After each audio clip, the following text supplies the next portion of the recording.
नमस्कार विद्यार्थी मित्रांनो, मविप्र समाजाचे कला विज्ञान व वाणिज्य महाविद्यालय देवळाली कॅम्पमध्ये मी प्राध्यापक पुरुषोत्तम चिंतामण गांगुर्डे आपले सहर्ष स्वागत करतो। मागील लेक्चरला विद्यार्थी मित्रांनो आपण आर्थिक साधन संपदा किंवा मेजर इकॉनॉमिक रिसोर्सेस बद्दल माहिती घेतलेली होती। त्यानंतर आपण आता आजच्या लेक्चरमध्ये ह्यूमन रिसोर्सेस मानवी साधन संपदा याबद्दल माहिती घेणार आहोत। तर आपण पाठीमागे काय बघितलं होतं किंवा कसला अभ्यास केला होता त्याबद्दल थोडासा उजाळा घेऊया किंवा रिव्हिजन घेऊया। तर पाठीमागे लेक्चरमध्ये आपण साधन संपदांचे संवर्धन याविषयी माहिती घेतलेली होती। त्यानंतर साधन संपदा संवर्धनाची काय गरज होती किंवा गरज का आहे याबद्दल आपण माहिती घेतलेली होती। त्यानंतर साधन संपदा संवर्धनाचे कोणकोणते उपाय आहेत त्यामध्ये आपण 7 R's जे आहेत 7 मुख्य जे आर होते, रियूज, रिसायकल याबद्दल, रिपेअर, रिस्टोरेशन याबद्दल आपण माहिती घेतलेली होती। तर आज आपण या जे लेक्चर आहे या लेक्चरमध्ये आपण साधन संपदा म्हणजे लोकसंख्या किंवा मानवी साधन संपदा याबद्दल माहिती घेणार आहोत। त्यामध्ये लोकसंख्या, लोकसंख्येचा अर्थ, लोकसंख्या म्हणजे काय, लोकसंख्येची वैशिष्ट्ये याबद्दल माहिती घेऊया। त्यानंतर लोकसंख्येचे फायदे आणि तोटे कोणकोणते आहेत त्यामध्ये प्रामुख्याने अधिकतम लोकसंख्या म्हणजे काय, न्यूनतम लोकसंख्या म्हणजे काय आणि पर्याप्त लोकसंख्या म्हणजे काय याबद्दल माहिती घेऊया। तर विद्यार्थी मित्रांनो, मानवी लोकसंख्या किंवा मानवी साधन संपदा ही एखाद्या देशाची किंवा तो पर्टिक्युलर एक देश असेल जो आपण स्पेसिफिक देश निवडत असतो त्या देशाची लोकसंख्या ही त्या देशासाठी साधन संपत्ती कशी समजली जाते किंवा कशी मानली जाते त्याबद्दल आपण इथे चर्चा करणार आहोत। तर लोकसंख्या म्हणजे काय, एखाद्या प्रदेशामध्ये, एखाद्या विशिष्ट प्रदेशामध्ये ठराविक वेळेला, ठराविक काळाला असणारी लोकांची संख्या म्हणजे लोकसंख्या होय किंवा लोकांचे प्रमाण म्हणजे लोकसंख्या होय। तर मानवी साधन संपदामध्ये मानवाची कौशल्य, मनुष्यबळ, नीतिमूल्य, शिक्षण यांचा समावेश होतो। उदाहरणार्थ जर आपण भारताची लोकसंख्या घेतली तर भारत हा एक विकसनशील देश आहे। भारताची लोकसंख्या भारतासाठी कशा पद्धतीने साधन संपदा ठरू शकते किंवा साधन संपदा साबित होऊ शकते त्याबद्दल आपण इथे चर्चा करणार आहोत। तसेच ज्याप्रमाणे आपण जपान असेल, अमेरिका असेल, रशिया असेल, ऑस्ट्रेलिया असेल किंवा चीन असेल तर या देशांची लोकसंख्या ती त्या देशासाठी साधन संपत्ती कशी होऊ शकते, तर त्यामध्ये प्रामुख्याने मानवाची जी काही कौशल्य आहेत किंवा स्किल्स आहेत किंवा ह्यूमन पॉवर म्हणतो आपण, मनुष्यबळ, याबद्दल आपण इथे चर्चा करत आहोत। तर कोणत्याही देशाचा विकास हा त्या देशातील गुणात्मक लोकसंख्येवर अवलंबून असतो। म्हणजे जर लोकसंख्येची जी काही घनता आहे किंवा लोकसंख्येची जी काही संख्या आहे किंवा प्रमाण आहे हे जास्त असून चालत नाही, तर त्या देशामध्ये ती जी लोकसंख्या आहे त्याच्यामध्ये क्वालिटी किंवा तिची जी काही गुणवत्ता आहे तर ती महत्त्वाची समजली जाते। त्यानंतर श्रमिक मानव ही साधन संपत्तीच आहे। म्हणजे आपण जो काही मनुष्य बघतो तर हा कष्टकरी किंवा कामकरी वर्ग असतो। तर त्यानुसारच ज्या काही साधन संपदा असतात त्या साधन संपदांना अर्थ प्राप्त होतो। जर मानवाने नैसर्गिक किंवा निसर्गामध्ये उपलब्ध असलेल्या साधन संपदा, उदाहरणार्थ हवा, पाणी, मृदा, जमीन, सोलर एनर्जी असेल, सौर ऊर्जा असेल, यांची जर व्यवस्थितरित्या उपयोग करून घेतला नाही किंवा यांची जर व्यवस्थितरित्या काळजी घेतली नाही किंवा त्यांचा उपयोग करून स्वतःचा विकास करून घेतला नाही तर त्या साधन संपदांना अर्थ किंवा महत्त्व प्राप्त होत नाही। तर त्या दृष्टीने मनुष्य हा एक महत्त्वाचा घटक समजला जातो। त्यानंतर ज्या लोकांकडे ज्ञान, बुद्धिमत्ता आणि कौशल्य असते असे कामकरी लोक हे त्या देशाची मानवी साधन संपत्ती असतात। अमेरिकन जे काही लोकसंख्या आहे तर अमेरिकेची लोकसंख्या ही पर्याप्त लोकसंख्येमध्ये येते। म्हणजे त्या देशामध्ये असणाऱ्या साधन संपदा आणि त्या देशाची असणारी लोकसंख्या यांचं गुणोत्तर जे आहे तर ते समान आहे आणि म्हणून त्या लोकांकडे त्यांचं ज्ञान किंवा बुद्धिमत्तेच्या जोरावर ते वेगवेगळ्या गोष्टींमध्ये म्हणजे आर्थिक विकासामध्ये प्रगती साधत असतात आणि ही प्रगती साधल्यामुळे तो देश जगामध्ये त्यांचं स्थान हे प्रबळ होत असतं।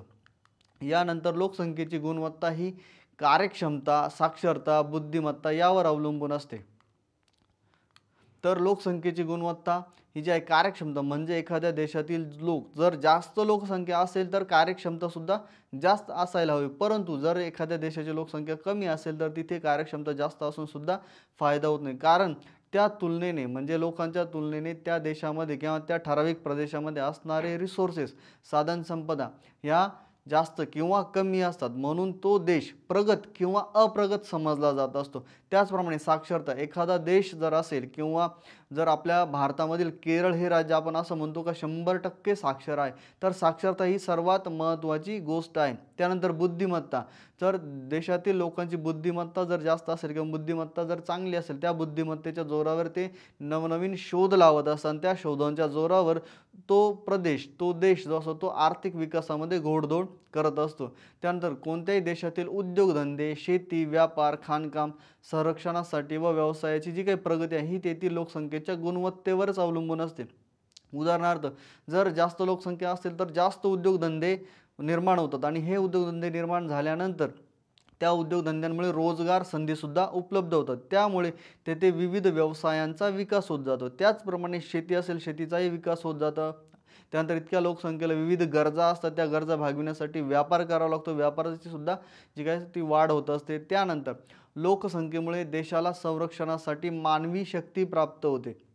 आता जर आपण इस्रायल हा देश घेतला, कोरिया हे देश घेतले किंवा जपान असेल किंवा जे जे विकसित देश आहेत, विकसनशील देश आहेत किंवा विकासाच्या मार्गावर असलेले देश आहेत किंवा अविकसित देश आहेत, तर या देशांमध्ये जी काही त्यांचं सैन्यबळ असतं किंवा जे काही मिलिटरी पॉवर म्हणतो आपण किंवा लष्करी सामर्थ्य म्हणतो, हे त्या देशामध्ये असणाऱ्या लोकसंख्येवरच अवलंबून असतं. जर एखाद्या देशाची लोकसंख्या कमी असेल, उदाहरणार्थ भूतान हा देश जो आहे तो अप्रगत आहे किंवा अविकसित म्हणता येईल किंवा विकसनशील विकासाच्या मार्गावर आहे असं सुद्धा म्हणता येईल आपल्याला. परंतु त्या देशाची लोकसंख्या कमी असल्यामुळे त्या देशाकडे जे काही लष्करी सामर्थ्य आहे किंवा त्यांचे जे काही सैन्य आहे, तर ते सैन्यसुद्धा कमी आहे आणि त्यामुळे त्या देशाचं जे काही आर्थिक स्थान असतं किंवा संरक्षणाच्या दृष्टीने त्या देशाकडे जरा कमकुवत किंवा वीक म्हणूनच पाहिलं जात असतं. यानंतर लोकसंख्या ही देशाच्या प्रगतीतील एक प्रेरक शक्ती असते. म्हणजे जितकी लोकसंख्या चांगली किंवा जितकी लोकसंख्या जास्त, तर त्या लोकसंख्येला असणाऱ्या गरजा किंवा त्या लोकसंख्येच्या असणाऱ्या ज्या काही नीड्स म्हणतो आपण, तर त्या पूर्ण करण्यासाठी विविध उद्योगधंद्यांचा विकास करावा लागतो आणि त्या उद्योगधंद्यांच्या विकासामध्ये त्या मनुष्यबळाचा किंवा मानवांचा, लोकसंख्येचा खूप मोठा रोल किंवा भूमिका ते बजावत असतात. त्यामुळे ती लोकसंख्या त्या देशाच्या प्रगतीतील म्हणजेच आर्थिक विकासातील एक प्रेरक शक्ती म्हणजे उत्साह देणारी किंवा प्रेरणा देणारी एक शक्ती समजली जात असते.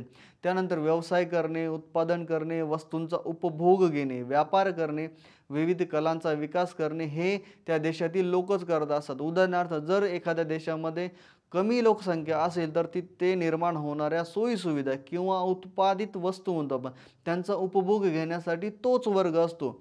याउलट जर एखाद्या देशाची लोकसंख्या जास्त असेल तर त्या जास्त असणाऱ्या लोकसंख्येसाठी आपण जे काही उद्योगधंदे किंवा ज्या काही सोयीसुविधा उपलब्ध करतो, तर त्यांचा उपभोग घेण्यासाठी दुसरा एक वर्ग उपलब्ध होतो किंवा अवेलेबल होतो आणि त्यामुळे ते जे काही सेवा असतील, उद्योगधंदे असतील त्यांच्या वाढीस चालना मिळत असते. तसेच याच्यामध्ये मानवी साधनसंपदा म्हणजे काय, तर त्याची फेडरिक हर्बर्टसन यांनी एक डेफिनेशन किंवा व्याख्या सांगितली आहे. तर ती कोणती आपण बघूया. अनेक विविध वस्तूंचे उत्पादन आणि त्या सेवांची उपलब्धता करून देणारी मानवाची शक्ती, कौशल्य, बुद्धी आणि ज्ञान म्हणजे मानवी संपदा होय. यानंतर अतिरिक्त लोकसंख्या म्हणजे काय, अतिरिक्त लोकसंख्येचे तोटे कोणते, अतिरिक्त लोकसंख्येचे फायदे कोणते आणि अतिरिक्त लोकसंख्येचे वैशिष्ट्य कोणते, तर ते आपण इथे बघूया. अतिरिक्त लोकसंख्या म्हणजे काय, जर एखादा भूप्रदेश असेल किंवा एखादा देश असेल आणि त्या देशाची जेवढी जमीन असेल किंवा जेवढी भूसंपदा असेल, तर त्या ठिकाणी त्या लोकसंख्येला उपलब्ध होणारी नैसर्गिक साधनसंपत्ती असेल आणि त्या नैसर्गिक साधनसंपत्तीचा आणि तिथे असणाऱ्या लोकसंख्येचा जर आपण विचार केला, तर त्या विचाराच्या अनुषंगाने आपल्याला असं सांगता येईल कारण जर नैसर्गिक साधनसंपदा कमी आणि लोकसंख्या जास्त असेल तर ती लोकसंख्या त्या साधनसंपदेवरती एक भार किंवा ताण पडत असतो. म्हणून तेथील लोकसंख्या ही अतिरिक्त किंवा अधिकतम ओव्हर पॉप्युलेशन समजली जाते. एकूण उपलब्ध नैसर्गिक साधनसंपदा कमी व तिचा उपभोग घेणारी लोकसंख्या जास्त म्हणजेच जी काय आहे अतिरिक्त किंवा अधिकतम लोकसंख्या समजली जाते. त्यानंतर गरजा भागविण्यासाठी नैसर्गिक साधनसंपदांवर अतिरिक्त ताण होतो. जर लोकसंख्या जास्त असेल आणि जर नैसर्गिक साधनसंपदा कमी असतील, तर त्या अतिरिक्त लोकसंख्येचा किंवा जास्त असलेल्या लोकसंख्येचा तेथील नैसर्गिक साधनसंपदावर खूप मोठ्या प्रमाणावर ताण पडत असतो. याउलट जर आपण कमी लोकसंख्या घेतली तर साधनसंपदा जास्त असल्यानंतर प्रत्येक नागरिकाला प्रत्येक गोष्टी किंवा प्रत्येक गरजा पूर्ण करता येतात. यानंतर सर्व लोकसंख्येच्या एकूण गरजा पूर्ण होत नाहीत. भारत, चीन किंवा तत्सम जे काही अविकसित देश आहेत, तर या देशांमध्ये जर लोकसंख्या जास्त असेल आणि ते राष्ट्र किंवा तो देश जर अप्रगत असेल, तर सर्वच लोकसंख्येच्या सारख्याच किंवा सर्वच गरजा पूर्ण होत नाहीत. हा एक महत्त्वाचा मुद्दा आहे किंवा हे एक महत्त्वाचं वैशिष्ट्य आहे. लोकसंख्या ही एक समस्या ठरते. भारतासाठी किंवा चीनसाठी अतिरिक्त लोकसंख्या किंवा ही जी वाढणारी लोकसंख्या ही कालांतराने समस्या बनू लागते. कारण सर्वच लोकसंख्येच्या ज्या काही मूलभूत गरजा असतात, अन्न, वस्त्र, निवारा, या उलट ज्या काही पूर्ण पायाभूत सुविधा म्हणतो आपण त्यांना, त्या पायाभूत सुविधांवर ताण येतो. त्यामुळे लोकसंख्या ही त्या देशासाठी किंवा विकासातील एक अडथळा समजला जात असतो. देश आर्थिक विकासात अप्रगत असतात. म्हणजेच आपण कोणताही देश घेतला, जर ज्याची लोकसंख्या जास्त असेल तर त्यांचा आर्थिक विकासाचा जो काही वेग असतो तो अतिशय स्लो असतो किंवा मंद असतो. उदाहरणार्थ भारत, चीन, पाकिस्तान, इंडोनेशिया, श्रीलंका या देशांबद्दल आपल्याला सांगता येईल. अतिरिक्त लोकसंख्येची जी काही वैशिष्ट्ये आहेत ती आपण इथे बघूया. लोकांचा राहणीमान दर्जा खूप खालावलेला असतो. कारण लोकसंख्या जास्त असेल तर त्या लोकसंख्येच्या सर्वच गरजा, सर्वच ज्या काही नैसर्गिक साधनसंपदा असतात त्या पूर्ण करू शकत नाहीत. त्यामुळे लोकांचा राहणीमान दर्जा हा खूप खालावलेला असतो. मोठ्या प्रमाणावर कामगार वर्ग निर्माण होतो. म्हणजेच जितकी लोकसंख्या जास्त तितक्या लोकांना जगण्यासाठी किंवा आपला उदरनिर्वाह करण्यासाठी काही कामाची किंवा कष्टाची गरज असते. त्यासाठी तिथे रोजगार निर्मिती होत नाही, परंतु कामगार वर्ग मोठ्या प्रमाणावर उपलब्ध होतो. त्यामुळे कामगार वर्ग निर्माण होणे हा सुद्धा अतिरिक्त लोकसंख्येचं एक वैशिष्ट्य समजलं जातं. त्यानंतर लोकसंख्या वितरण अतिदाट असते. भारतासारखे देश का ज्या देशाची लोकसंख्या साधारणपणे 130 कोटीच्या आसपास आता पोहोचलेली आहे, तर इतक्या मोठ्या लोकसंख्येला आपण जर विचार घेतला किंवा त्याची डेन्सिटी किंवा डिस्ट्रीब्यूशन जर घेतलं, तर पूर्ण भारतामध्ये हे काही ठिकाणी प्रचंड प्रमाणात दाट लोकसंख्या आपल्याला आढळते. यामध्ये मुंबई असेल, पुणे असेल किंवा कोलकाता असेल, चेन्नई असेल, हैदराबाद असेल किंवा दिल्ली असेल, असे जे काही ठिकाणं आहेत त्या ठिकाणी किंवा त्या तिथे असणारे ते राज्य, उदाहरणार्थ उत्तर प्रदेश, महाराष्ट्र यांच्यामध्ये लोकसंख्या प्रचंड प्रमाणावर आढळते. म्हणजेच लोकसंख्या वितरण हे अतिरिक्त लोकसंख्येमुळे अतिदाट होत असते. लोकसंख्या वाढीचा दर जास्त असतो.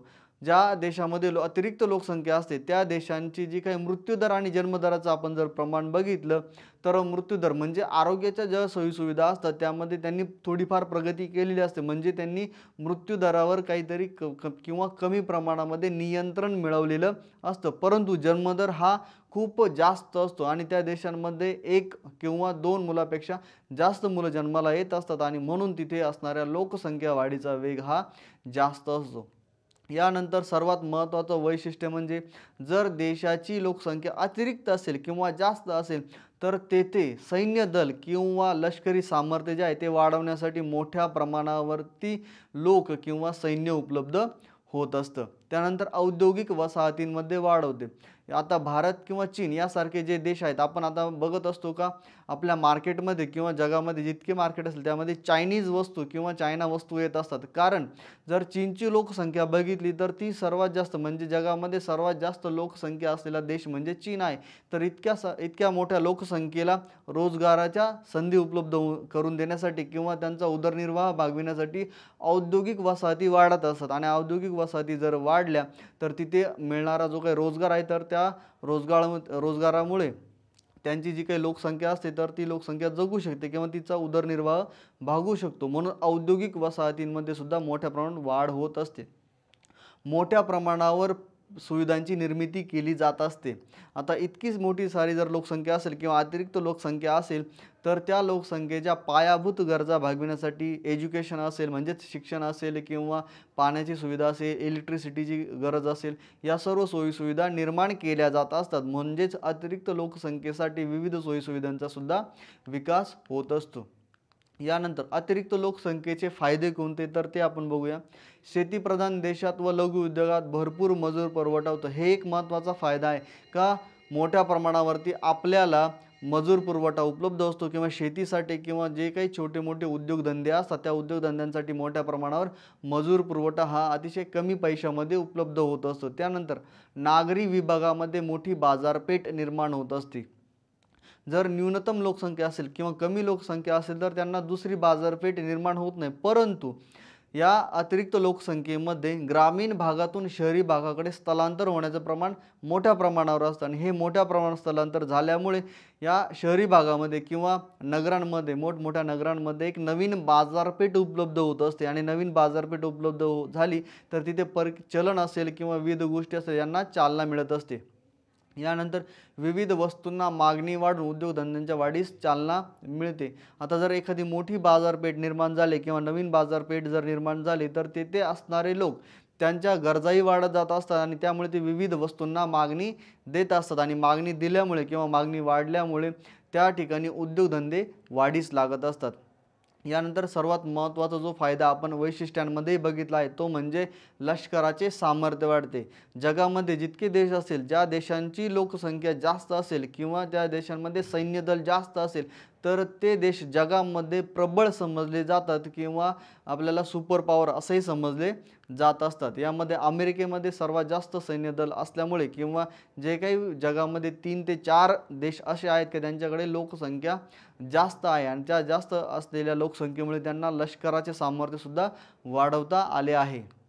यानंतर अतिरिक्त लोकसंख्येचे तोटे कोणते आहेत तर मूलभूत गरजा भागविणे कठीण होते। अतिरिक्त लोकसंख्येचा सर्वात महत्त्वाचा तोटा म्हणजे जे लोक असतील ज्या देशामध्ये, एखाद्या देशाचं इंडोनेशिया असेल किंवा बांगलादेश असेल, पाकिस्तान असेल किंवा जे काही वरती चीन असेल, या चीनसारख्या देशांमध्ये किंवा ज्यांचे नावं मी तुम्हाला सांगितलेले आहेत तर त्या देशांमध्ये लोकांच्या मूलभूत गरजा भागविणे सुद्धा अतिशय कठीण होते, कारण सर्वच लोकांना सर्वच गरजा पूर्ण करण्यासाठी योग्य त्या सोयीसुविधा मिळत नाहीत।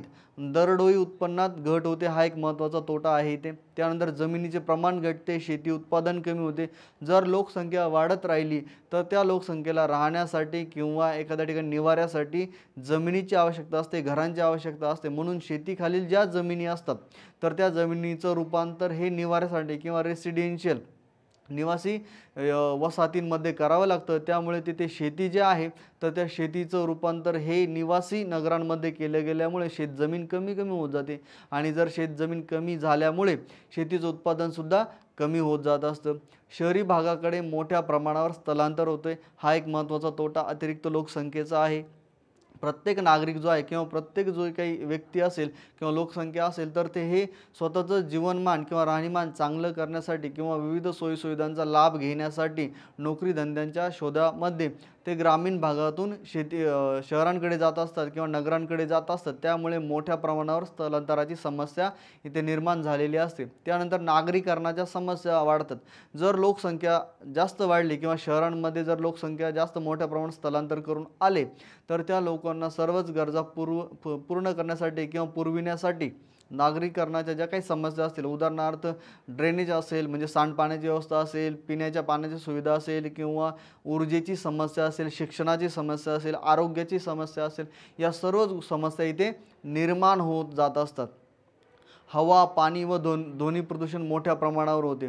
जर लोकसंख्या जास्त असेल तर तिथे त्यांच्या ज्या काही ॲक्टिव्हिटीज असतात किंवा त्यांची जी काही कार्य असतात ती नैसर्गिक ज्या काही साधन संपदा असतात त्यांच्यावर अवलंबून असतात, म्हणून हवा आणि पाण्याच्या समस्या निर्माण होत असतात। जिथे लोकसंख्या जास्त असेल तर तिथले जे काही नदी असेल, नाले असतील तर यांच्यामध्ये सांडपाणी सोडलं जात असतं, त्यामुळे तिथे पाण्याच्या प्रदूषणाची किंवा पाण्याची समस्या निर्माण होत असते।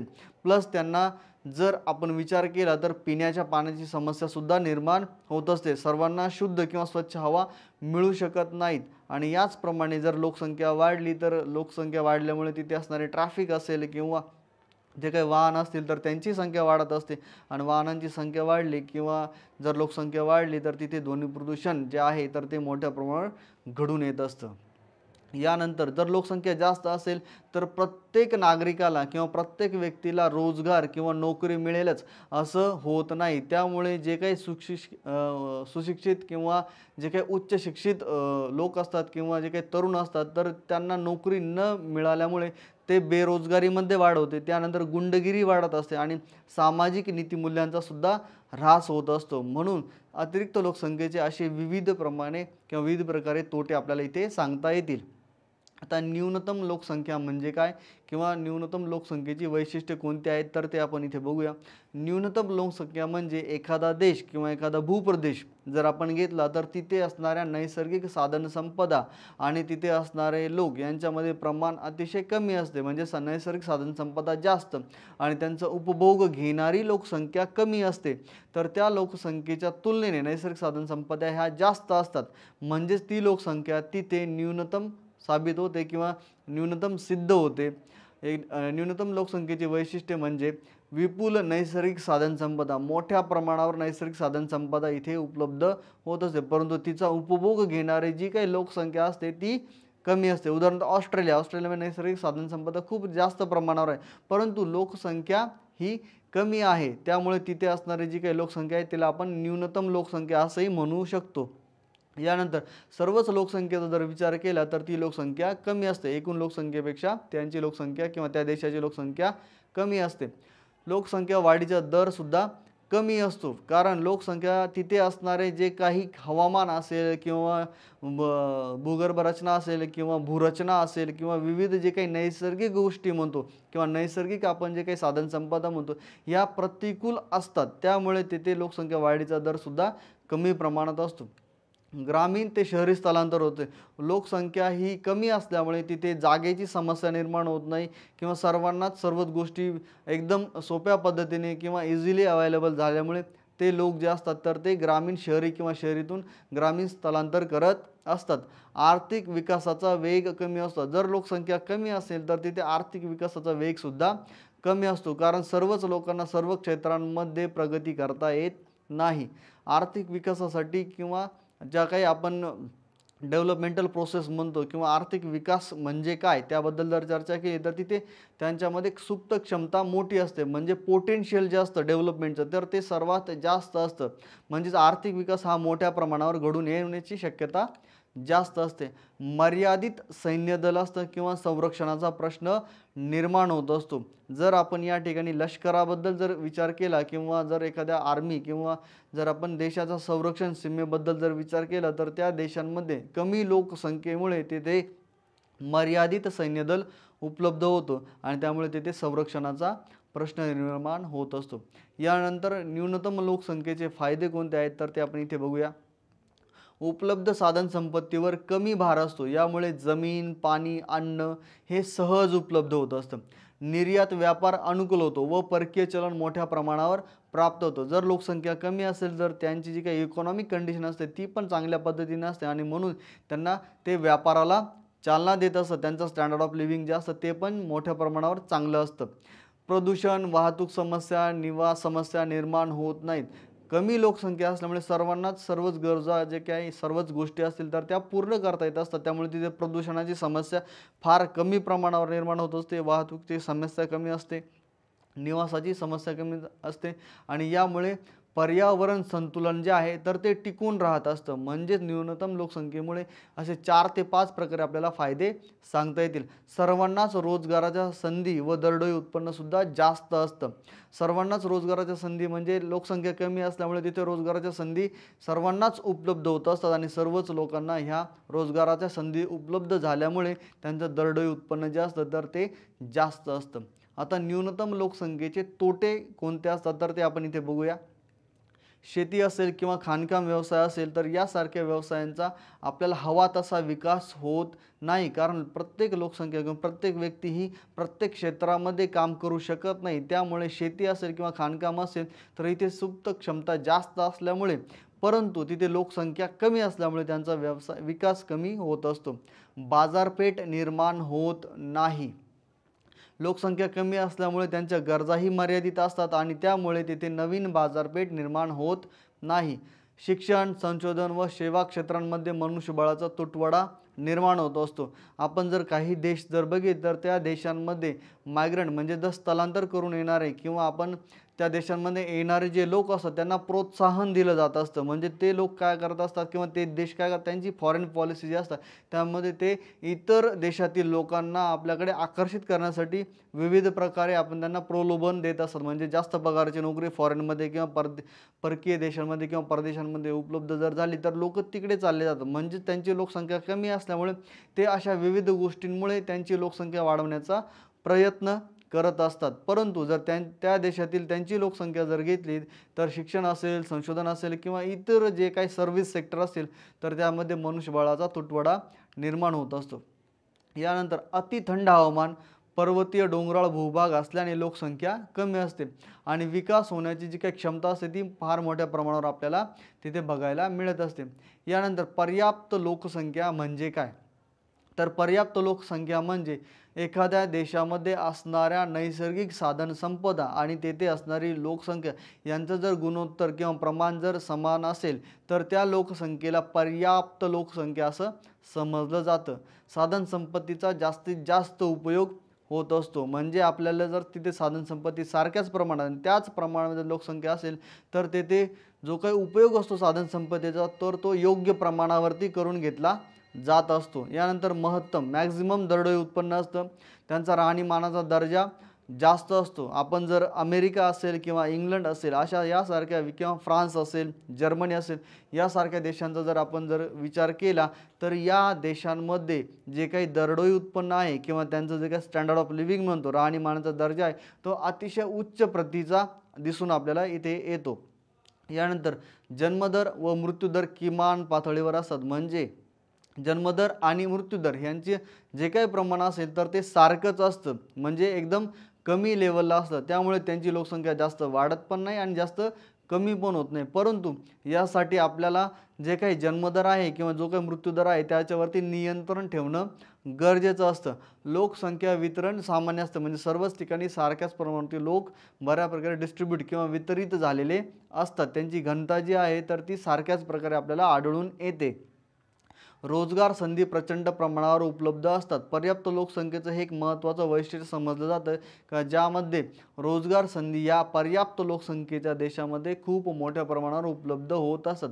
आर्थिक विकासाचा वेग जास्त असतो. आपण अमेरिकेचा जागतिक महासत्ता म्हणून उल्लेख करत असतो, परंतु त्यांचा हा आर्थिक विकासाचा वेग जास्त का आहे तर तिथे असणारी लोकसंख्या, त्या लोकसंख्येचा तो देश किंवा तेथील लोक जे असतात तर ते पुरेपूर उपयोग करून घेत असतात. पर्याप्त लोकसंख्येचे फायदे कोणते आहेत तर ते आपण इथे बघूया. साधन संपदांचा पुरेपूर व कार्यक्षम पद्धतीने वापर होतो. यानंतर पर्याप्त लोकसंख्येमुळे पायाभूत सुविधांवर ताण पडत नाही, कारण सर्वच गोष्टी जास्त सर्वांनाच अवेलेबल होतं, उपलब्ध होतात. त्यामुळे ज्या काही एक्स्ट्रा किंवा जास्त साधन संपत्ती तयार करण्याची किंवा सोयीसुविधा तयार करण्याची ती आवश्यकता तयार होत नाही. त्यानंतर पर्यावरण संतुलन साधलं जातं. तर तिथे जे काही पर्यावरण असेल किंवा नैसर्गिक पर्यावरण आपण म्हणतो नॅचरल एन्व्हायरमेंट, तर यांचं संतुलन जे आहे किंवा तो बॅलन्स जो आहे तर तो तिथे साधला जात असतो आणि त्यामुळे तेथील लोक त्या पर्यावरणाची काळजी घेत असतात. साधन संपदा व विकास यामध्ये संतुलन साधण्यास मदत होते. यानंतर व्यापार नेहमी अनुकूल असतो. ज्या देशांची लोकसंख्या पर्याप्त असते तर त्या देशांना इतर देशांशी व्यापार करताना तो व्यापार नेहमी त्यांच्या दृष्टीने अनुकूलच असतो. रोजगार संधीमुळे स्थलांतर प्रमाण नियंत्रित राहते. आपण जर पर्याप्त लोकसंख्येचं उदाहरण जर घेतलं तर अमेरिका असेल किंवा इतर तत्सम जे काही देश असतील तर त्या देशांमध्ये लोकसंख्या पर्याप्त असल्यामुळे प्रत्येक ठिकाणी सारख्याच रोजगाराच्या संधी उपलब्ध होत असतात. म्हणून जे लोक असतील तर ते लोक त्या ठराविक प्रदेशामध्येच स्थायिक होत असतात आणि स्थायिक झाल्यामुळे तिथे स्थलांतराची समस्या मोठ्या प्रमाणावर आपल्याला दिसून येत नाही. देशाचे आर्थिक व राजकीय स्थान जगात प्रबळ असते. आपण जर इस्रायल असेल किंवा इंग्लंड असेल, अमेरिका असेल, कॅनडा असेल यासारखे जे देश आपण म्हणतो तर या देशांचं जे काही पर्याप्त लोकसंख्येमुळे त्यांचं आर्थिक आणि राजकीय स्थान जगामध्ये प्रबळ झालेलं आहे. यानंतर पर्याप्त लोकसंख्येचे तोटे कोणकोणते आहेत तर यात लोकसंख्येत वाढ किंवा घट झाल्यास विकासामध्ये अडथळे येत असतात. ज्याप्रमाणे जर्मनीमध्ये लोकसंख्या बऱ्यापैकी कमी झालेली असल्यामुळे त्यांच्या विकासामध्ये खूप मोठ्या प्रमाणात अडथळे येत असतात. म्हणून ते जे काही देश आहेत उदाहरणार्थ चीन असेल किंवा चीनलाही पुढे कमी लोकसंख्या असल्यामुळे त्यांनाही काही समस्यांना भविष्यामध्ये तोंड द्यावं लागेल, परंतु जर्मनीला आता त्या देशाची लोकसंख्या वाढवणं गरजेचं झालेलं आहे, कारण त्यांच्यामधला जो काही बॅलन्स आहे किंवा जे काही संतुलन आहे तर ते तिथे कमी आपल्याला झालेलं दिसून येतं. यानंतर मृत्यूदर, जन्मदर व स्थलांतर यावर नेहमी नियंत्रण असणे आवश्यक असते.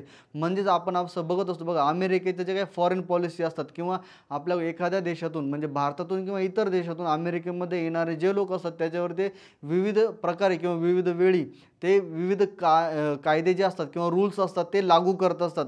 त्या लोकांना ठराविक कालावधीपर्यंतच त्या देशामध्ये राहता येतं, असे जे नियम असतात. म्हणजे त्यांना वेळोवेळी त्यांच्या देशामध्ये किंवा त्या देशांमध्ये येणारे जे लोक असतात त्या लोकांवर नियंत्रण किंवा आपण कंट्रोल म्हणतो तर ते ठेवणं गरजेचं असतं. त्याचप्रमाणे तेथे येणारे जे काही बालक असतात, जन्माला येणारे बालक असतात किंवा जे काही मृत्यू पावणारे लोक असतात यांच्यावरही नियंत्रण ठेवणं गरजेचं असतं. त्यामुळे तेथे जन्मदर असेल म्हणजेच किंवा मृत्यूदर यामध्ये आरोग्य सोयीसुविधा ज्या असतात त्या अतिशय चांगल्या प्रकारे ठेवाव्या लागत असतात.